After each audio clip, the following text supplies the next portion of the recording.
the ayah at hand. Allah Azza wa Jalla is speaking about disagreement. Disagreement. On the one hand, we have the example of the Messenger sallallahu alaihi wasallam, who is he's making sure of every finest detail that the group does not fall into division. That they don't fall into division. He's making sure they remain cohesive. And on the other hand, there is us. The way in which we disagree with each other is so ugly, and it's so violent, and it's so merciless towards the other, sometimes it puts us to shame.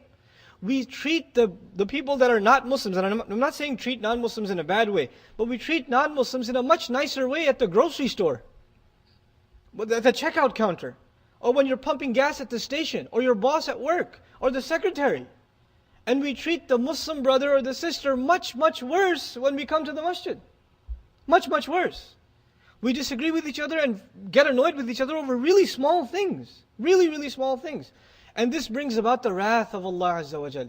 He says, وَلَوْلَا كَلِمَةٌ سَبَقَتْ مِنْ رَبِّكَ إِلَىٰ أَجَلٍ مُسَمَّى. Had it not been a word that had already come from Allah, it is a word of Allah that had already been declared, meaning Allah has already decided when this act will be punished, of dividing among yourselves. Allah already decided a date, a fixed deadline.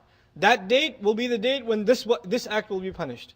If Allah hadn't already fixed that appointment, لَقُضِيَ بَيْنَهُمْ, their matter would have been declared already. The punishment would have come right away. The only reason they're not being punished now is Allah decided that their punishment will come later. And Allah knows the wisdom in that. We don't. لَقُضِيَ بَيْنَهُمْ. But then He lets us know of the consequence of this behavior, of Muslims disagreeing with each other. He lets us know of the consequence of this. The consequence of this, of course, we are divided, we're disunited, but the real consequence of this is in the next generation. Not in your own generation, in the next generation. Allah says, وَإِنَّ الَّذِينَ أُورِثُوا الْكِتَابَ مِنْ بَعْدِهِمْ. And it is no doubt, those who were given the book to inherit after them, those who inherited the book after them. Allah didn't say utul kitab, they were given the book. Innal mu'mineen ba'dahum. No, not the believers after them. Innal ladhina urithul kitaba min ba'dihim. Those who were given the book in inheritance after them. Meaning they got it from their fathers, from their mothers. They got the book, they got the religion because they were born in Muslim families. They were born in a community which was engaged in disagreement. What happened to these kids, this next generation of Muslims supposedly? لَفِي شَكٍّ مِّنْهُ مُرِيبٍ. First of all, they have no confidence in their faith. لَفِي شَكٍّ. Shak is a kind of doubt that takes the confidence away from you. You're not sure about something. And then murib, a kind of raib, a kind of doubt that keeps you from going forward. So every time there's an issue of halal or haram, the right or wrong according to the dictates of this deen, they're not so sure if that's the thing they're supposed to do. The next generation is in doubt about the religion altogether. Because the generation before was too busy fighting. It was too busy fighting. You know something that happened in the Muslim world that those of you that come from the Muslim world already know?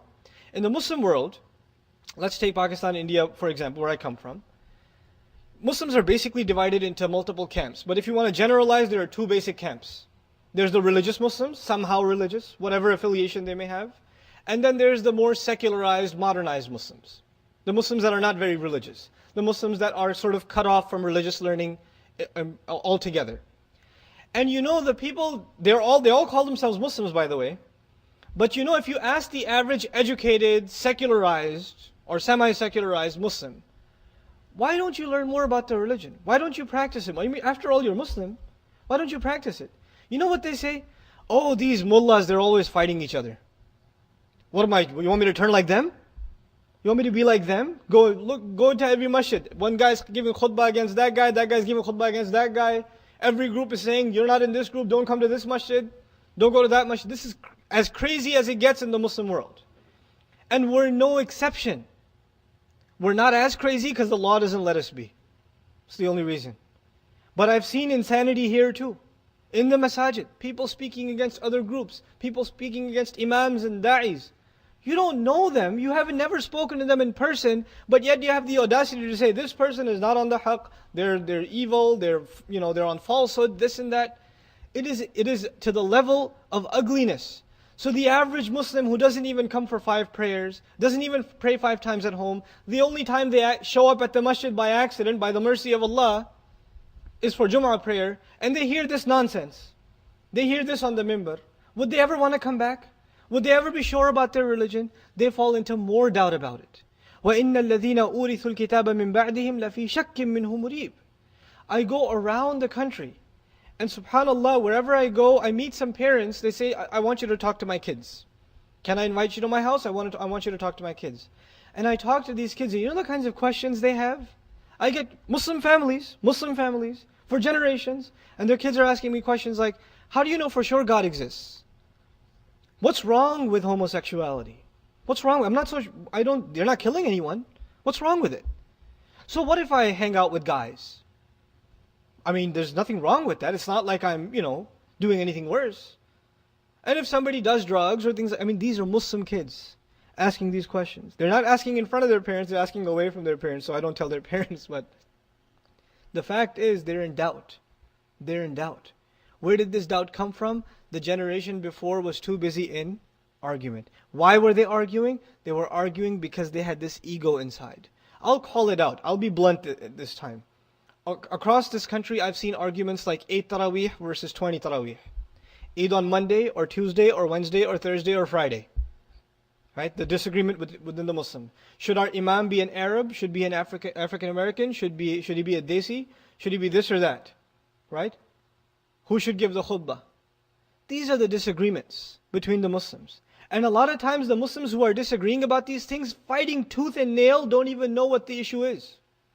They don't even know why Eid should be on this day or that day. They just say, that guy is a different race from me, in the back of their head, therefore I can never agree with him. Oh, those Arabs, oh, those Desis, they're all the same. Oh, those brothers, they don't understand. That community doesn't understand. And they're fighting it out. They're fighting it out. And who's being lost in all of these fights?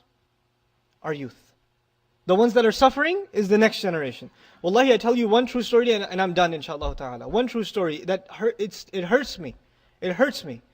I was in this community and I was invited to 2 dinners. The community was half Indo-Pak predominantly, and the other half was Arab community. And because I speak a little bit of Arabic, I broke the ice with the Arab brothers, and my Punjabi is okay, so I made good friends with Desi uncles too. So I got invited one night to a Desi household, where all the brothers got together. Of course, which brothers? The Desi brothers. And the other night I got invited to the Arab community, and I hung out with the brothers on the other side. The fight between this community, no need to mention names, was which Imam should we hire? Should he be an Indian Imam? Because the majority is Indo-Pak and we're Hanafi, so we should have a Hanafi Imam.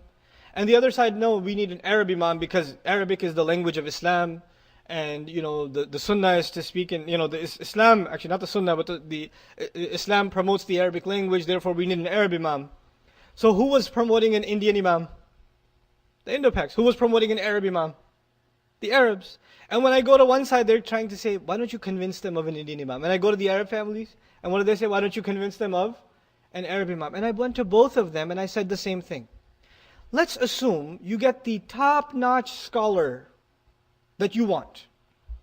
The best scholar, cracks the best jokes in Hyderabadi Urdu or in dialectical Egyptian, Ammiya, and you're really happy with him. Your kids, the Indo-Pak kids, the African American kids, the Arab kids, the Turk kids, the Indonesian kids, the kids of the people that have recently accepted Islam from varying ethnicities, their kids, can they understand these Imams? No. They're not really concerned about their next generation. They're not. Who are they concerned about? Themselves. It's like this nostalgia of back home. I want to feel like it used to feel when I was younger and I used to listen to that Imam, so I want my Imam to remind me of the old days where I used to be. And the one being sacrificed in all of this is who? The kids that are barely awake in the khutbah. The kids, when the khatira is being presented, they're outside playing basketball. Or worse. Or worse. What are we doing this for? Who's going to be filling these rows in 20 years? Who's going to be there? We haven't thought ahead. And in these arguments we have against each other, the only one suffering is the next generation. They're the only ones suffering. There's nobody to talk to them. You see these youth, right? They have problems. Your kids, the vast majority of Muslim kids, they go to public school. They do. And in public school, everything goes. I went to public school in New York in the 90s, and that was bad. But nothing. Those were good times compared to now. A lot has changed in 12 years. It's insanely different. Your kids hear things They see things, they know things that you don't even know exist. They have vocabulary that's out of your scope. They know words you've never heard before. But if you know what they mean, you'd have a heart attack. And your boy at school, or your daughter at school, in high school, some boy comes to her, and he says, "You have pretty eyes. Want to go out sometime?" And your boy at school, some other girl comes to him and says, "You're kind of cute." Is he going to tell you? He's not going to tell you. Because if he tells you, you're going to go crazy. I should ship you back to Pakistan. This is my solution. Or as a punishment, I'm putting you in Islamic school. Or you better memorize Quran now. You think that's going to solve the problem? Our kids have no one to talk to. So you know who they end up talking to? They end up talking to their non-Muslim friends who say, "Hey, she thinks you're cute, right? That's probably a good thing. Go for it, man." So they cut themselves off from their parents. And they find a new affiliation with those who have no religion. Those who have no values. Whose fault is all of this? Whose fault is all of this? It is us, the elders, I myself included, I'm a parent too. We are too busy in these petty disagreements. And we've lost sight of the bigger priority, which is our children, our kids.